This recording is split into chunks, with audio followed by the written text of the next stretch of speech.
আপনাদেরকেও মমতা ব্যানার্জি খুব ভালোবাসে। দলিত আদিবাসী আর মুসলমানকে এত ভালোবাসে কি একদম চোখে বাম লাগিয়ে কাঁদে মমতা ব্যানার্জি। চোখ দিয়ে পানি না বাড়লে বাম লাগিয়ে দিলে এমনি অটোমেটিক্যালি ঝাঁঝে পানি বের হয়ে। আর কি বলবেন, ওরে বাবা এত অশ্রু ঝরাচ্ছে মানে।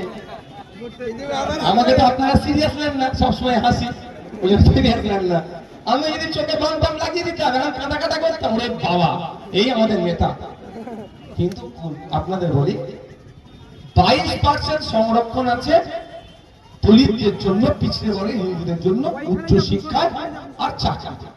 পশ্চিমবাংলা সরকার 22% খাতাই কলমে সংরক্ষণকে মেনটেন করছে, কিন্তু 100 জনের মধ্যে 22 জন যে চাকরি পাচ্ছে সে কিন্তু প্রকৃত দলিত 22 জন পাচ্ছে না।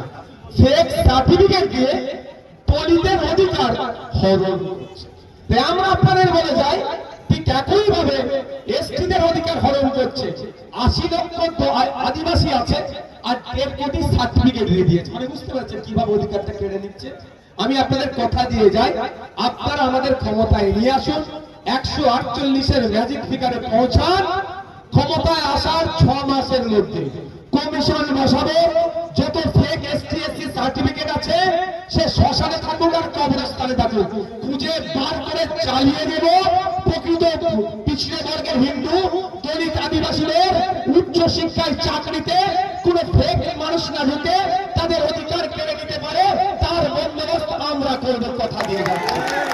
আর সাথে সাথে তাও ঘোষণা দিচ্ছি, ওবিসি এ ওবিসি ভিন নামে মমতা ব্যানার্জি মুসলিম সমাজের সাথে যে বিচারিতা করছে, 10% সরকারি চাকরি উচ্চ শিক্ষা মুসলমানদের যে সুযোগ পাওয়া দরকার ছিল সে পিছিয়ে বর্গের মুসলমানদের সেটা আজকের দিনে পাওয়া যাচ্ছে না। বামেদের আমলে যে ওবিসি ছিল সুপ্রিম কোর্ট পর্যন্ত সে ওবিসিতে হাত লাগাতে পারেনি। মমতা ব্যানার্জি যে ওবিসি তৈরি করেছে, ঘেটে ঘর করেছে, আবার সেই সুদিন ফিরিয়ে নিয়ে আসবো। কমিশনের গাইডলাইন মেনটেন করে সায়েন্টিফিক ওয়েতে সার্ভে করে যে পিছিয়ে বর্গের মুসলমান হবে সেই যে সংরক্ষণের আওতায় আসবে তার সুবন্দোবস্ত আমরা এই 6 মাসের মধ্যেই করে দেবো। তাই বন্ধুগণ আপনারা ভাবুন কি করবেন। ও সব কে কি বলছে বাবার দরকার নেই। আমার নাজিম উঠো তো, আমার এখানে একবার শোনাচ্ছে একবার জোটানি তো এটা কে আইএসএফ এর সাকরাইলে অবজারভার মেহবুব ভাই আছে, আমাদের নেতৃত্বরা আছে, তুমি তোমার নেতৃত্ব নিচে বসে আছো, ঠিক আছে, এটাই তো হওয়া দরকার। যে যেখানে তো তুমি তো জানা হয়েছে দুনিয়া কি বলছে ভাবলে হবে, কিছু ভেবে লাভ নেই। আমরা আর মানুষ যদি ভাবে ওই চোরেদের কথা ভেবে লাভ নেই, চোর কি বলছে ভেবে লাভ নেই। সাধারণ মানুষ বামপন্থী আইএসএফ তো জেনে গেছে জোট হয়েছে, এর বাইরে আর কোনো আমাদের কথা বলা উচিত নয়। তো আপনাদের বলবো যদি সুযোগ দেন ক্ষমতায় আসলে যত ওয়াকফ সম্পত্তি আছে উদ্ধার করে ওয়াকফ বোর্ডের হাতে তুলে দেবো, এ কথা দিয়ে যাচ্ছি। আর সাথে কথাও দিয়ে যাচ্ছি দেবদেবীর নামে মন্দিরের নামে হিন্দু সমাজের মানুষেরা যে সম্পত্তি উৎসর্গ করে তথা দেবত্ব সম্পত্তি এই তৃণমূলের আমলে ফেক দলিল বানিয়ে ডুপ্লিকেট দলিল বানিয়ে সেটাও আজকে বিক্রি হয়ে যাচ্ছে।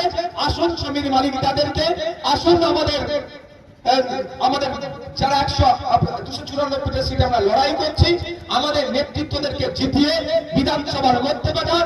আমি আপনাদের কথা দিতে পারি যেমন ওয়াকফ সম্পত্তি উদ্ধার করে ওয়াকফ বোর্ডের হাতে দেব, ঠিক দেবদেবী মন্দিরের সম্পত্তি থেকে চুরি হয়েছে সেইগুলো উদ্ধার করে আমার মন্দির দেবদেবীর নামে আমরা বুঝিয়ে দেবো। আপনারা কোনটা গ্রহণ করবেন সেটা আপনারা দেখুন। এই বলে আমার বক্তব্য শেষ করছি। আগামী 29 এপ্রিল আসছে দিন,